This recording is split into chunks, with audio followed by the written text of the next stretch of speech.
I don't mean to say that like, oh, it's great that this trauma happened to you, just to acknowledge that one of the ways in which trauma can change us is that we can have more expansive perspectives on the world. We may sort of sweat the small stuff a little bit less. We may discover deep within ourselves an incredible strength that we never knew was there. So there are all these ways in which folks can not just heal, but also grow in like really meaningful ways, like connecting to spirituality, connecting to a greater purpose. And that is also part of many people's stories, and one that I think we don't often pay as much attention to.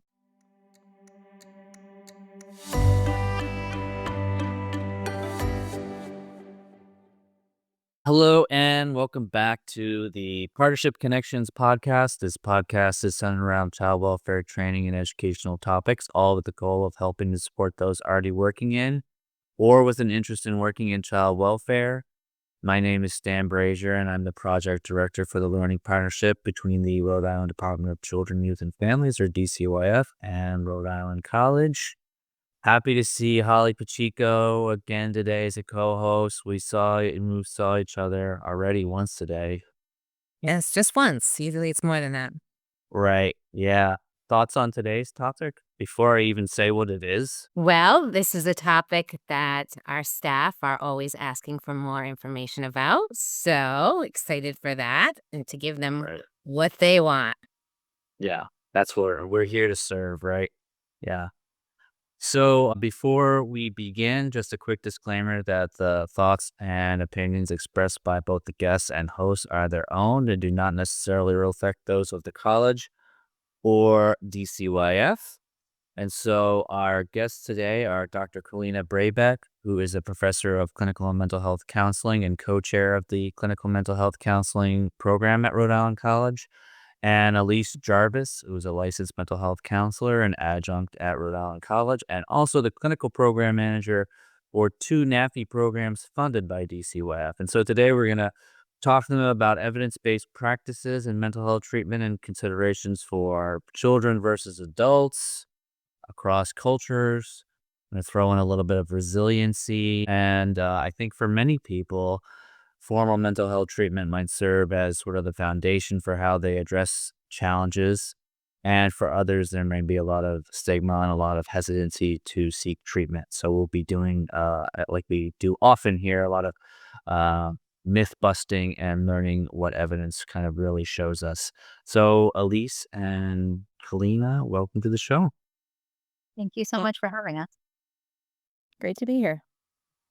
Yeah, thanks so much for taking time out of your busy schedules. We really appreciate it. So, just for each of you, just tell us who you are and sort of what aspects of your personal journey led you to, your career path. I can go first. Heck, Yeah, so hi, it's great to be here. I'm Kalina Brabeck. In terms of my kind of personal journey to coming into this career path, I come from a family of both immediate and extended of helpers, a lot of teachers, doctors, nurses, dentists. And so helping and being of service to others has always been a really important professional value of mine. And like so many of us, I've also seen firsthand the impact of mental health on individuals and families and communities. And I've always been fascinated by people and what they do and why they do it and how they change. And as a child, I've spent a lot of time in Central America, and that's also been really impactful to me in terms of understanding how different kinds of contexts impact individuals, and understanding people within not just familial, but also social and cultural contexts.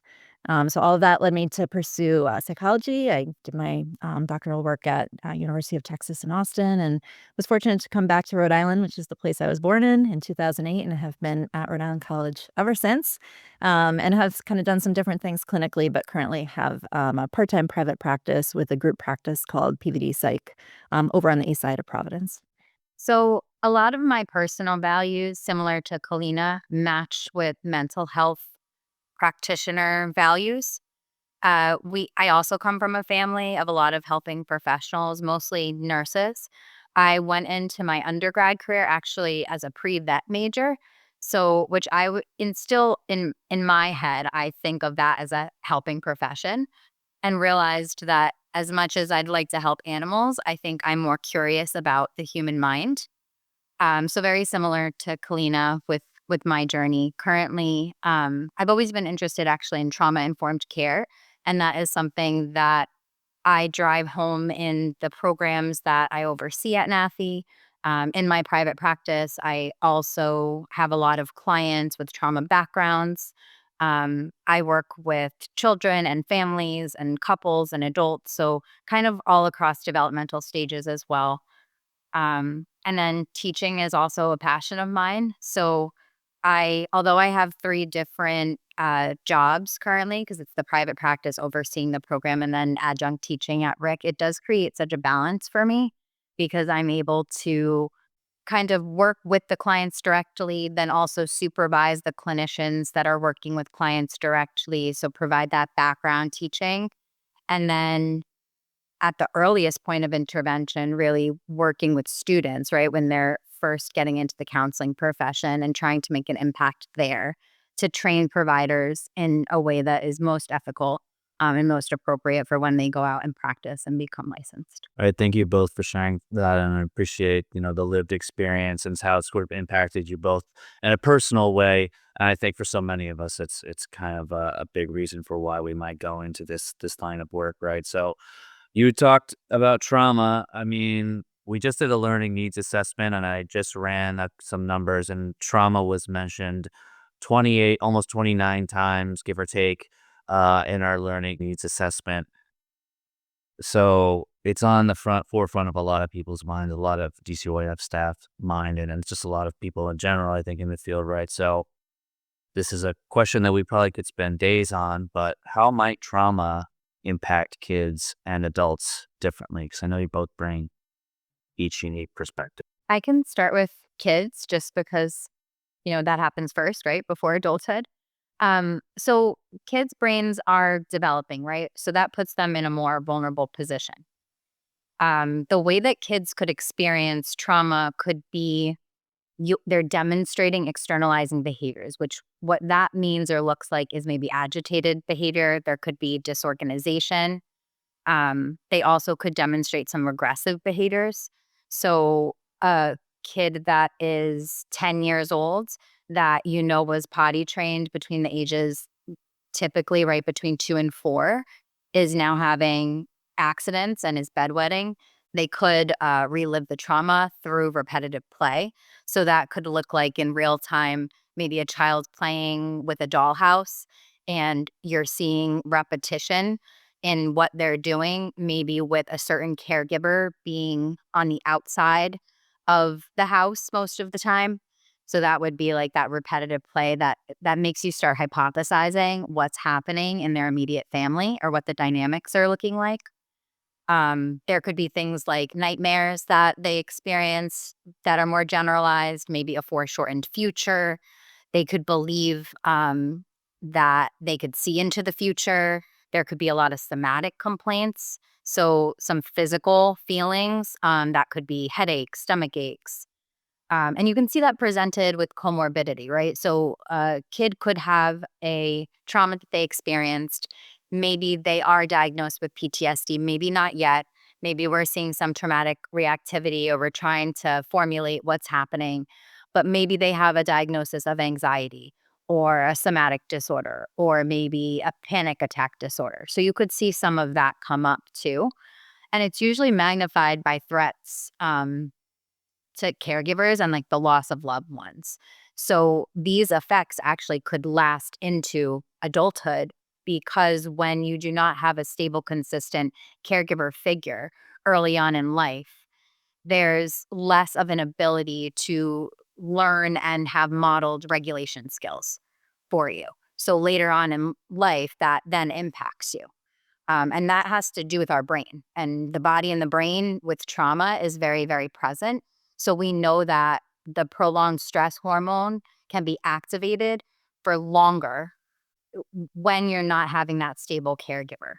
So neural connections, like our neural pathways in our brains, actually are not able to develop in the way that they would abnormally develop if the trauma was not experienced.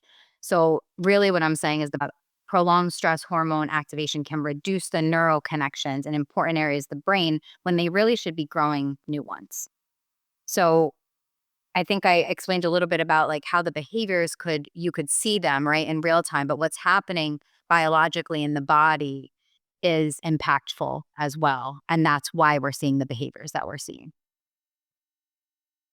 Consequently, is it maybe, I know we'll talk about resiliency a little bit later, but like, is it maybe easier because the brain is kind of so malleable when kids are younger for them to be able to bounce back more easily? Yeah, I would say with supportive caregivers, adults, providers. So I always say to the mental health providers that I supervise that we're changing their brains, right? We're making connection and we're changing their brains. So that's what's so great about the brain, that there's something called neuroplasticity. So with practice and repetitions, we can maybe not alter all the way back to where we were before the trauma, right? But we can certainly make an impact through connection. And connection really is the antidote to trauma. So maybe I can jump in here.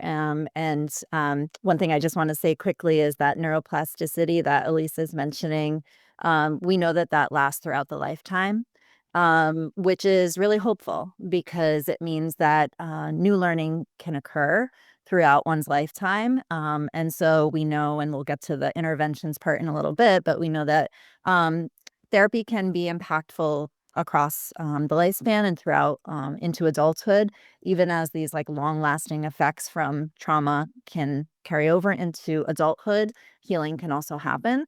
So I know we'll get to that piece. In terms of recognizing how trauma shows up in adults, we can maybe start with thinking about it through the lens of PTSD. And while not everyone necessarily meets full criteria for PTSD, it's likely that they will continue to experience some of the symptoms of PTSD. And so we think about PTSD around 4 symptom clusters. The first are the re-experiencing symptoms. So these are the intrusive thoughts, memories, feelings. They're the ways that trauma shows up in our nightmares. It can show up as dissociative flashbacks where you feel like it's actually reliving. And it can show up in the form of trauma-related cues that elicit a similar traumatic response that occurred when the original event occurred. And in order to cope with those, a lot of times people engage in the second cluster of symptoms, which are the avoidance symptoms. And these can be emotional avoidance, like trying to repress my feelings. It can be cognitive avoidance, like trying to suppress my thoughts. It can be behavioral avoidance, both in terms of avoiding situations or people or emotions or dynamics that remind me or are reminiscent of the original trauma, but also just kind of avoiding my internal experience, especially when my internal experience feels very chaotic and unpredictable and overwhelming. And that can show up in behaviors like substance use, like eating disordered behaviors, like self harming behaviors that have the effect of kind of shutting down or dissociating from that internal experience. The third symptom cluster are the hyperarousal symptoms. So, this is the ways in which Elise was talking about how traumatic exposures really recondition our nervous system. It's that feeling of being kind of chronically on edge, like the next thing that happens is going to really set me off. Being very vigilant to our environments, maybe kind of always looking for the possibility that things are not safe, maybe reading danger into situations that are not actually inherently dangerous. And that can all of that sort of heightened reactivity can also contribute to difficulty sleeping, difficulty with concentration.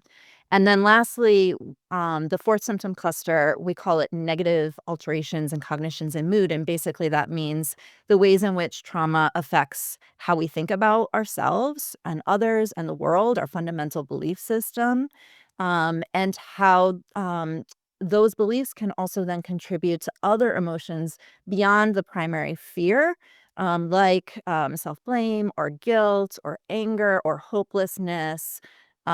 And that those secondary, those kinds of emotions often result from the ways we think about why what happened to us happened and what it means about ourselves, others, in the world.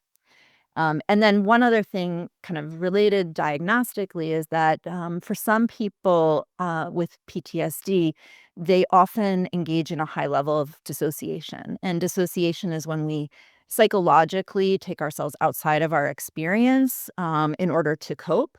So it's that sense of like not being in my body, or what's happening to me right now doesn't feel like it's really real. And so sometimes diagnostically, folks will present with that dissociative subtype. And that's particularly common among people who have experienced um, complex trauma, meaning multiple exposures, either to the same event over and over again or to multiple events, usually occurring in childhood. And when people have those kinds of experiences, in addition to the PTSD symptoms, there may also be presentations consistent with complex trauma. And so that includes emotion dysregulation, that Elise was also talking about. And by that, I mean difficulty managing my internal experiences without either getting overwhelmed by them or needing to shut them down through what we call like tension reducing behaviors that can often be things like substance use or self harming behaviors. It can also show up as impulsive behaviors that are both the result of emotion dysregulation and attempts to regulate emotion. It can show up as really complex and difficult conflictual relationships, and that can be related to like difficulty trusting others, difficulty with boundaries, difficulty perceiving interpersonal situations accurately. So maybe I read rejection into something that happened when it wasn't really there, or I read threat into something that wasn't really happening, but that's how my mind was interpreting it. Difficulties in identity and having kind of a stable sense of identity across situations and time. And then again, high levels of dissociation are very much correlated with that kind of complex trauma occurring in childhood. And then, as Elise mentioned, there can also be a lot of comorbidities. So, eating disorders, substance use disorders, personality disorders, particularly borderline personality disorder, mood disorders, among others. So I think it's fair to say then that there's a number of complexities and a number of challenges that individuals face, right? So where do you both start within your own practice or within your teaching and thinking about like we toss this term around a lot, right? Evidence based. And where do you think about like how do you start with evidence based treatment? How do you prioritize evidence based treatment? What sort of evidence based treatment methods do you primarily use in your practice to treat both kids and adults that are survivors of trauma? Yeah. So for me, I operate with trauma informed care and the principles.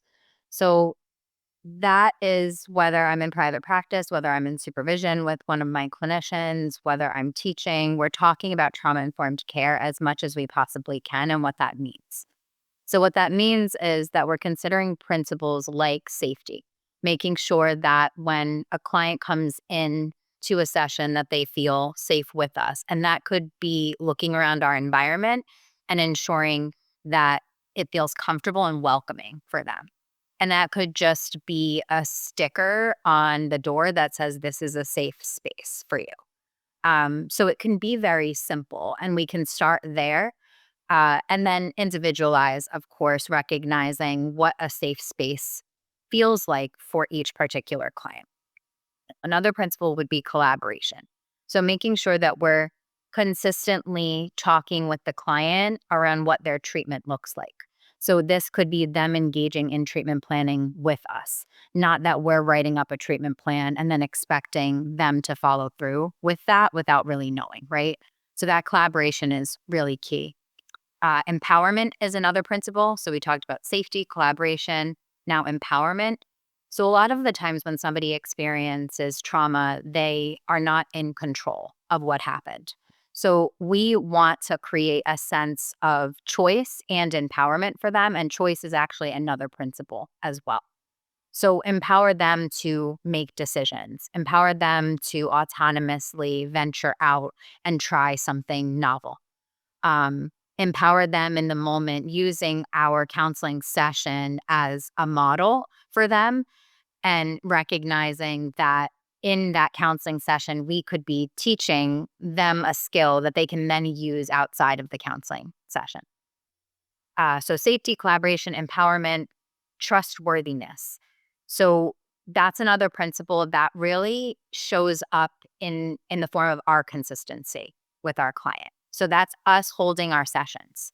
That's us keeping the session, not canceling in a patternized way, not rescheduling, staying present, actively listening to hear them rather than listening to respond to them. And that way, we're building the trust that they might not have otherwise had with a caregiver or attachment figure or somebody in the past, right? Because of the trauma that they might have experienced. And then the last principle there is choice, which I talked about a little bit. Any opportunity to offer control and fill up a client's control bucket is really key. So that could look like when you're working with a child, right? A caregiver saying, you can clean your room right after school, or you can clean your room right after dinner. Either way, the expectation is the same, right? That the child has to clean their room.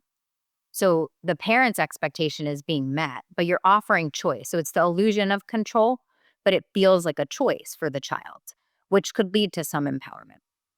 So trauma-informed care principles are how I operate as consistently as I possibly can. The more specific evidence-based approaches that you probably heard of before, play therapy techniques, right? So that is, I started talking about this with a dollhouse, right? So it could be that you sit with a client in session, they have access to a dollhouse, all these different figurines, and you're observing them. You're watching how these figurines are interacting with each other. This is very similar in sand tray therapy. So it's kind of what it sounds like. There's a big tray filled with sand. There's different figurines in there. You're observing and watching and collecting behavioral data within that process. So really what we're looking to do with play therapy and sand tray therapy is project subconscious thoughts that the client is having in a tangible way. So that's one very popular technique. Another one is TFCBT, which is trauma focused cognitive behavior therapy. And this is an evidence based short term treatment for children and adolescents. And so it was adapted for adolescents. And it equips both the child and the parent or the caregiver with coping skills. So there is a very specific process of how you move through that starts with psychoeducation. So education and parenting skills, teaching both the child and the caregiver about traumatic reactivity, how to implement positive parenting strategies.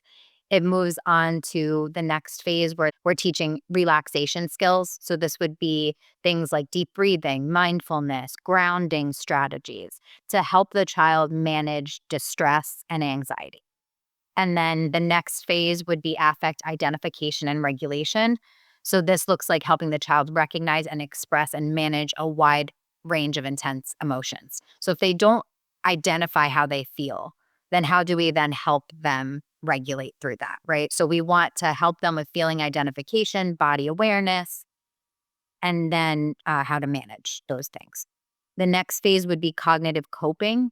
So this is identifying cognitive distortion. So this looks like maybe their perception of reality is not actual reality. So we want to highlight patterns that come up that are maybe a little bit distorted or out of touch with reality and restructure them with data. And then the next phase would be a trauma narrative where we're developing and processing the story of the traumatic event to reduce the emotional intensity of that event. The next piece is in vivo mastery. So this is about confronting and mastering trauma, reminders in everyday life. So exposure, essentially, right? Like let's expose the client in supportive, safe environments so that when they are triggered in an environment that feels less safe, that they're able to manage in a way that feels a little bit more adaptive and they feel more confident in managing that. And the last two phases would be the conjoint sessions, which is joint sessions where the child and caregiver practice these new communications, these new coping tools, and co-regulation, which really looks like a parent's ability to regulate in the presence of another party, which would be their child. So if a parent is yelling and screaming, and a child is yelling and screaming, both of our blood pressure is really high, right? And we've all been there in a situation where we feel it in our body, like the anger starts to rise, or the frustration, or whatever non-preferred emotion. And if you match each other, no one's going to come down physiologically. Like our blood pressure is not going to come down. So we want to teach parents and caregivers in those moments that the more regulated and calm and present you stay for your child, they're going to eventually come down if they're yelling and screaming. And then that last phase is enhancing safety and future development. And this is about sustainability. So TFCBT is very structured, as you can see, all these different phases. But practitioners that are trained in it operate and disseminate in a way that's very strategic. And how much, just a quick follow up, like how much or how little or how much do you change your approach and your language depending on the age, etc., to explain to the child that you're working with or youth that you're working with what's about to happen? What your approach is, or do you kind of is less is more in that scenario, or what's your kind of general? Yeah, sometimes. So we're considering that the developmental presentation could be different from chronological age, right, of the client. And what we do know is that a client that has experienced trauma is probably developmentally stunted in some ways. So a 10-year-old could be presenting as a 5-year-old that's typically developing, or one that has not experienced trauma. So language is super important. And you'll know over time by just kind of looking at nonverbals, maybe collecting some data or information from a caregiver around what language is used in the home, and what makes sense. So I might, for an adolescent that's 12 who might be really motivated to learn more about psychoeducation and jargon, I might say, this is something called grounding. This is what this looks like. We're looking around the room and we're identifying 5 things that we can see, 4 things that we can hear. So really like honing in on the senses. Whereas with a kid, I might say, can you look around the room and just tell me 5 things that you can see right now? And not necessarily talking about how this is grounding. And instead, it's almost like a game.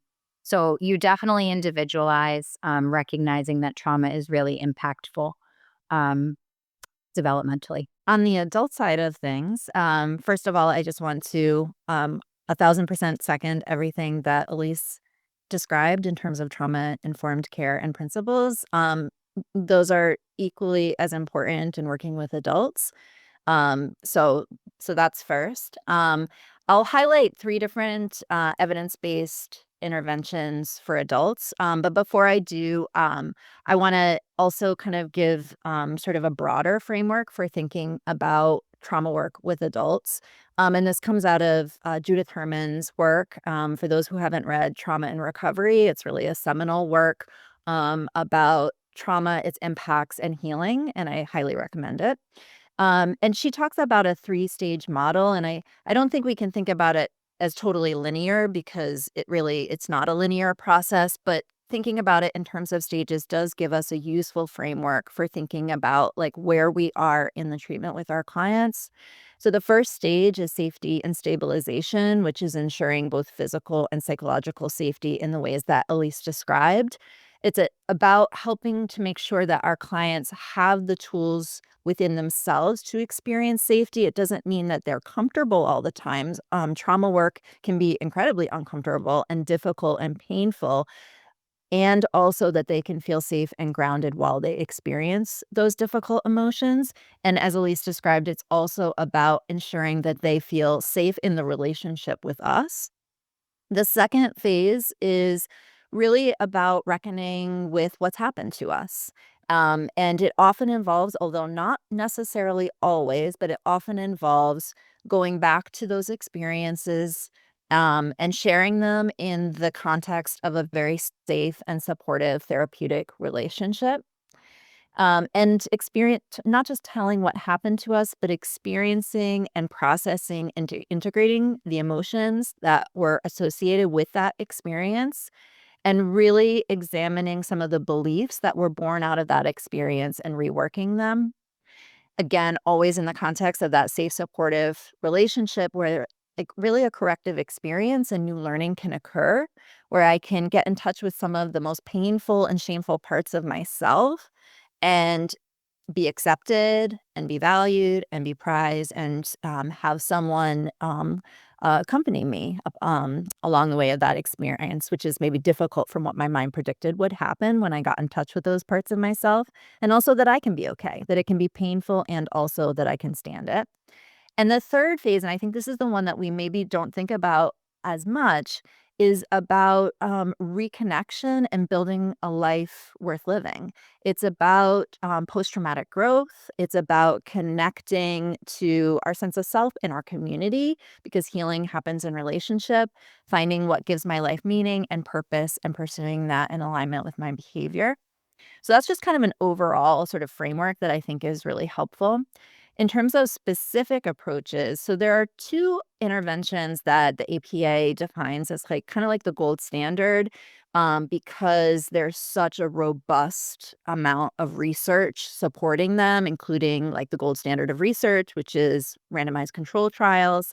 And the first is prolonged exposure. Comes out of the work of Edna Foa, who sadly recently passed away, but has left such an incredible impact on our field and on clients and clinicians alike. Prolonged exposure involves collaboratively with the client developing and implementing a plan to gradually approach instead of avoid traumatic memories, emotions, and triggers. And through the process of doing so, new learning can occur.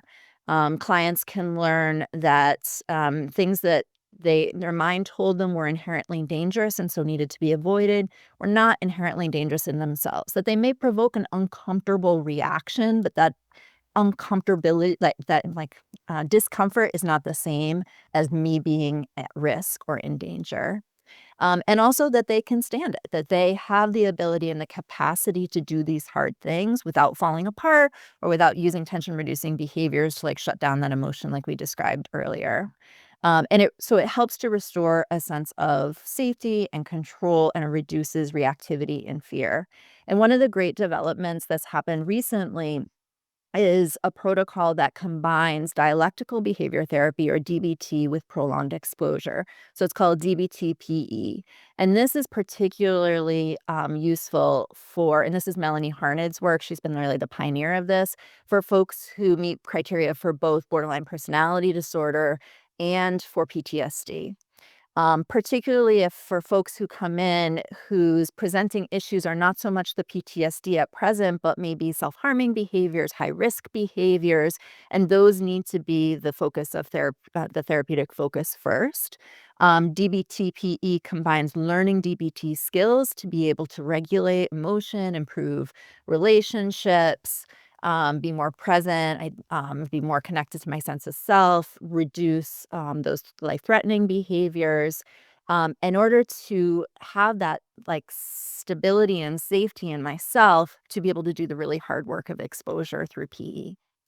So another gold standard that has a really robust evidence base is called cognitive processing therapy. This is Patricia Rezick's work, and cognitive processing therapy is unique in that it really focuses on what we call those secondary emotions that result from trauma. So if we think of the primary emotions as being, say, fear, helplessness, powerlessness, those are emotions that are directly related or reacting to the event itself. The secondary emotions are emotions that come from the ways that we make sense of what happened, why it happened, and what it means. So, for example, if I tell myself and construct myself a narrative that the abuse happened because I didn't do anything to stop it, then I'm going to feel a lot of guilt and self blame and self hatred. Or if I tell myself, as a result of the things that happened to me, I know that I'm powerless to defend myself, or I know that everyone else will let me down and will leave me someday, then I may feel an intense sense of loneliness and hopelessness about the future. And a lot of times our clients will come in and those secondary emotions may be more prominent than those primary emotions of PTSD. And those secondary emotions also prevent the processing and resolution of the primary emotions and can keep us stuck in PTSD in that way as well.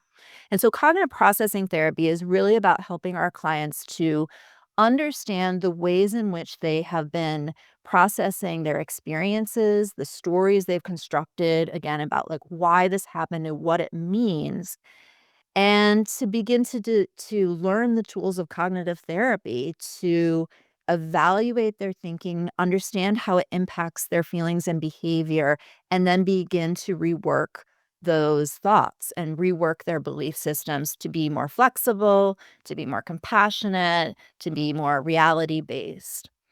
So cognitive processing therapy really kind of puts the emphasis there. It is very structured. It's typically around 12 weeks. It is a manualized treatment. And there are particularly themes that we target that are themes that are particularly affected by trauma. So that includes thoughts around safety, around power and control, around esteem, like how I feel about myself, around intimacy, um, and around trust. It's like, generally speaking, what's the biggest hurdle for folks to jump over? Is it the revisiting of the event or events? Is it the reconstructing of yourself? Is it really dependent on different variables? Do you have a strong sense one way or another from your experiences? Yeah, I mean, I think it really depends on the person. And one of the things that is helpful about CPT is that they've done a lot of dismantling studies to find out, like, okay, we know it's effective, but like what components of the therapy are actually contributing to the fact that it's effective? Like, what is it about the therapy that's working? And what they've found is that it really is the cognitive work more so at a kind of global level, at like a research sample level, not necessarily for every individual, as opposed to the recounting what happened to me.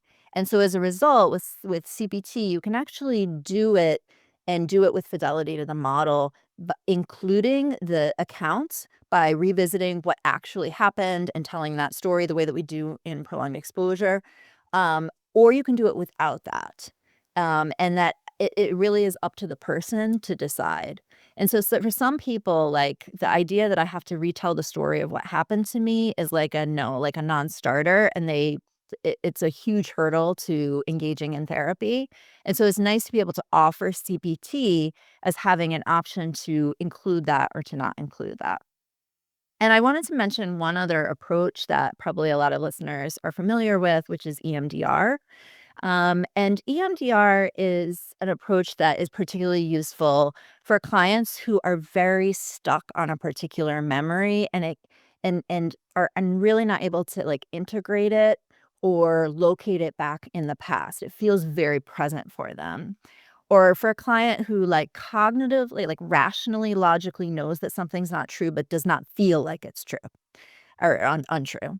So they still feel like even though they know it in their head, they don't know it in their heart. And so with EMDR, just like very briefly, what we're doing is we are revisiting specific aspects of their traumatic experience while engaging in what we call bilateral stimulations, which kind of most classically looks like stimulating the eye movement from one side to another. And the thought is that this helps the brain to integrate the memory and to process it in a new way, um, that such that we are able to locate what happened in the past instead of the present. Like I once had a client say to me, it feels like now it's in the rear view mirror, whereas before it felt like it was like on the windshield. And so EMDR can be, yeah, particularly helpful when clients are stuck in that specific way. Thank you. That was a lot of information. And it just made me think too about the cognitive therapy that some people might not know of the options, right? They might think that I have to dig this all up and really revisit that, and I don't want to, so I'm just going to avoid the whole process. So I just think that it's really helpful to explain the difference and put that all out there for our listeners as well. So when they're working with parents, they're aware of these different treatments. So I have a question here. Many DCYF staff or community providers that act as intermediaries or case managers have to step in and work with trauma survivors, but may not have formal training on these treatment interventions. So, what might be a simplified way for someone to think about the best mental health treatment referral options for trauma survivors? So I have a little bit of a shorter answer for this one, and maybe not favorable for other folks because it depends. Um, so we say that a lot. Like there are some things that are very black and white, and there are most things that operate in the gray area. So it really depends on how the trauma survivor is presenting, right? So what are the symptoms? That's how we could simplistically think of this. So are they experiencing anxiety? Are they experiencing depression, isolation, irritability? Are they engaging in non-suicidal self-injury? Are they experiencing suicidal ideation? Is that suicidal ideation passive? So something like, I don't want to be here anymore.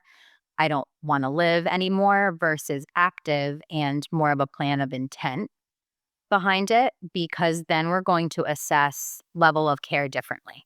So outpatient would be your lower level of care, whereas maybe in-home or hospitalization would be higher level of care.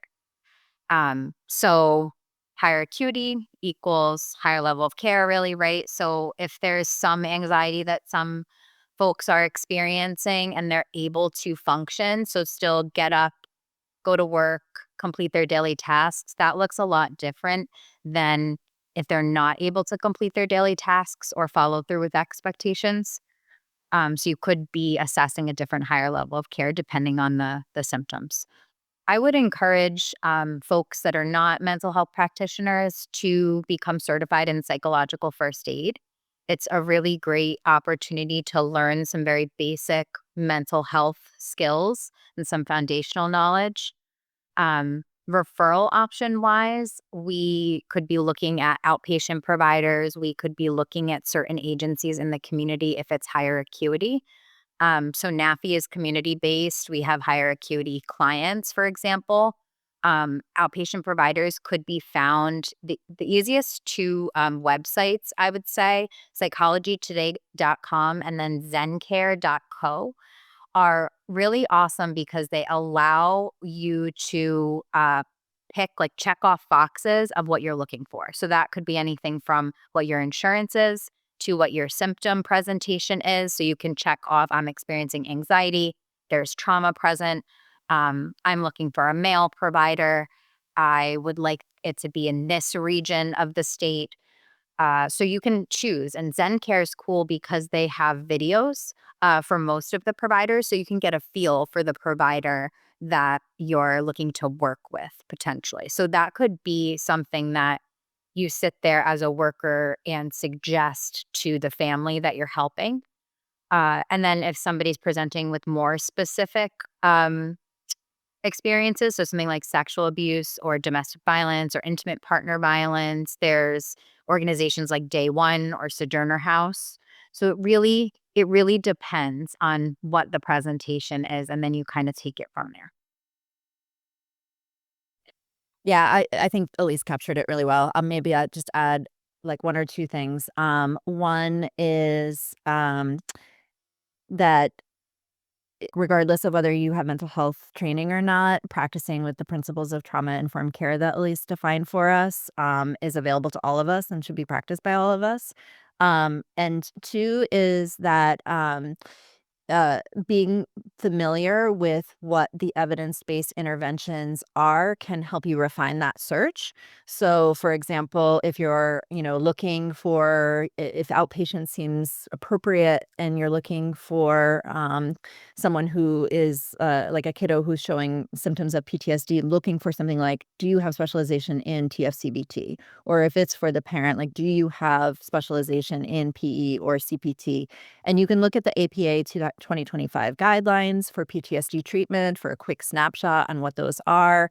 The National Child Traumatic Stress Network has similar guidelines for working with kids and adolescents.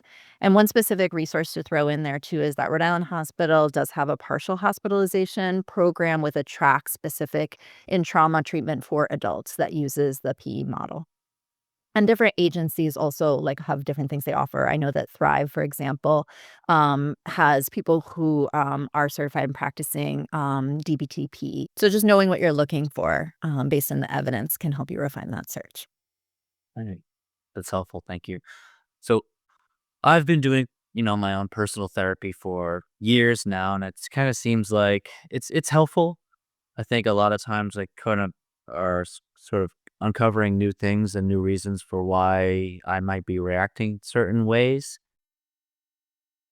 But parents, kids, especially that may be involved in DCOF, are maybe sort of saying, I don't want this to go on for years, or we don't really are not really open to talking about mental health in our culture. So, how do you approach that sort of stigma or that sort of not, you know, pushback, maybe, quote unquote, in terms of like, we want a quick fix or we were looking for a timeline or these sorts of things? How do you kind of respond to some of those sorts of questions where there really isn't a, like you mentioned, gray area, right? There really isn't a one size fits all. There isn't really one answer for how long this is going to take or whatever the case might be. So how do you kind of respond to those different like concerns?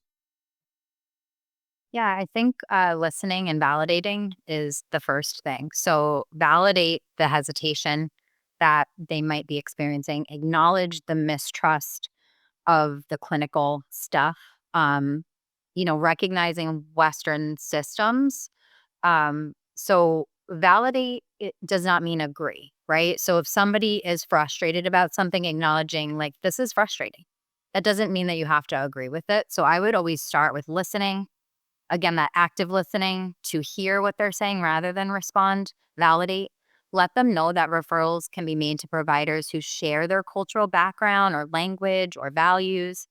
And we can ensure that that treatment is culturally sensitive. There is, as providers, we need to complete continuing education credits. And part of those requirements are cultural pieces that evolve over time. So we are expected to be culturally sensitive when we are approaching situations. So that would be the hope, right? That it lands that way when we're making referrals with whoever they get paired with.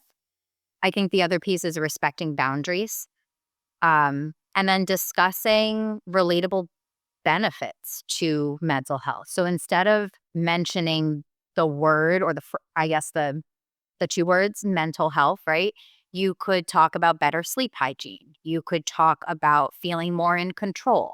So, mentioning the benefits in a way that they can hear that rather than just focusing on the mental health piece. And I think eventually we can normalize that mental health piece and that it's part of health, right? In general. Yeah, I think that's a really important point that Elise is making. I think figuring out for this person, like what is the concern and really seeking to understand like what is the wisdom in that. So for example, if it's someone who say has a marginalized identity and has had like negative harmful experiences with healthcare, then there is a healthy mistrust that has been developed that was protective, that needed to be developed in order to protect. And with any kind of trauma protection like that, I would want to validate the place that that came from. Like, of course you developed this mistrust. That makes sense. That's what helped keep you safe. And also question, and is it needed right now in this particular context? Can we ask it to step aside? Um, and so that's one thing. The other thing is that I think, understanding people within culture means also understanding like what are the sort of culturally resonant values that are important to them, and figuring out a way to harness that. So I'll give you a really quick example. I worked with a man from Colombia who, for him, not for all Colombian men, but for him, the value of being strong, and particularly being strong to be able to protect his family, was incredibly important to him. And part of being strong was emotional restraint and stoicism. And one of the ways that we were able to work together was to say, yes, like being strong and being for your family is so important for you. And doing trauma work and getting in touch with those really painful experiences and emotions requires incredible strength and bravery and courage. And kind of putting it on its head in a way that, like, actually emotional vulnerability is incredible strength and very courageous. And my goodness, you're willing to do that because of how much you want to be able to show up in a healing and different way for your family. And so to sort of not kind of like try to come up against the cultural value, but to honor it and see if there are ways in which that cultural value can actually be a motivation toward engaging in the work. Yeah, sort of changing the narrative a little bit, or just like incorporating a new narrative into your already existing narrative in a way, right? Like you don't have to think about it just one way. You can think about it in a more holistic way, right? So much focus is on trauma. What about resiliency, and how can we help support this for both kids and adults? Yeah, I think so connection I mentioned is the antidote, right? And resiliency trumps adverse childhood experiences and trauma. So I think overall we want to promote nurturing, stabilizing, engaging environments. And this can cause the brain to change and recover. And noticing that the brain is capable of creating those new neurons and the new connections between neurons and new pathways at any age, which Kalina mentioned earlier. So that idea of we're not just chatting with these families or with our clients, we're changing their brains. So we want them to have an increased feeling of efficacy and control and opportunities to strengthen their self-regulation skills and access to sources of faith and hope and cultural traditions, which, we were just speaking to. Yeah, and, one thing to point out that maybe folks don't necessarily realize is that, not everyone who is exposed to trauma goes on to develop PTSD. It's actually only about 5 to 20%, if depending on, like, which study that you look at, which doesn't mean that it doesn't impact them, but just kinda puts that diagnostic rate in a little bit of context. And there are a number of factors that are protective factors at the individual as well as the social level. So, like, individually, folks who, have, like, greater cognitive flexibility or emotion regulation, just, like, inherently innate, um, uh, or who are sort of able to find meaning in their experiences. But then certainly, as Elise was saying, at the community level, when we have, like, family cohesion and social support, ethnic and cultural identity are huge protective factors as well. And then also just like how when something happens, how it is responded to by those around us, like the degree to which we are believed, we are seen, we are supported, we are facilitated in getting access to resources. So all of that like helps to bolster resiliency. And then the other piece is, like, to think about, in addition to, like, kind of healing from, say, the impacts of trauma, there is the phenomenon of post-traumatic growth. And post-traumatic growth means that, trauma can change us, and we focus a lot on the negative ways that it changes us, and I don't mean to say that, like, "Oh, it's great that this trauma happened to you," just to acknowledge that one of the ways in which trauma can change us is that we can have more expansive perspectives on the world. We may sort of sweat the small stuff a little bit less. We may discover deep within ourselves an incredible strength that we never knew was there. So there are all these ways in which folks can not just heal, but also grow in like really meaningful ways, like connecting to spirituality, connecting to a greater purpose. And that is also part of many people's stories, and one that I think we don't often pay as much attention to. I mean, is what doesn't kill you make you stronger oversimplifying it, or do you prescribe to that in any way? I think there's just a dialectic there. I mean, I think there we have to reckon with the fact that like the things that happened to you had a profound impact on you, and that lives alongside the strength and the post-traumatic growth that we see, and that both of those things are true. I think we don't wanna, like, lean in the direction of, like, toxic positivity of, like, "Oh, great that this happened to you so that now you have this wonderful perspective on life," but we also don't wanna lean too far in the perspective of, like, "You're damaged now."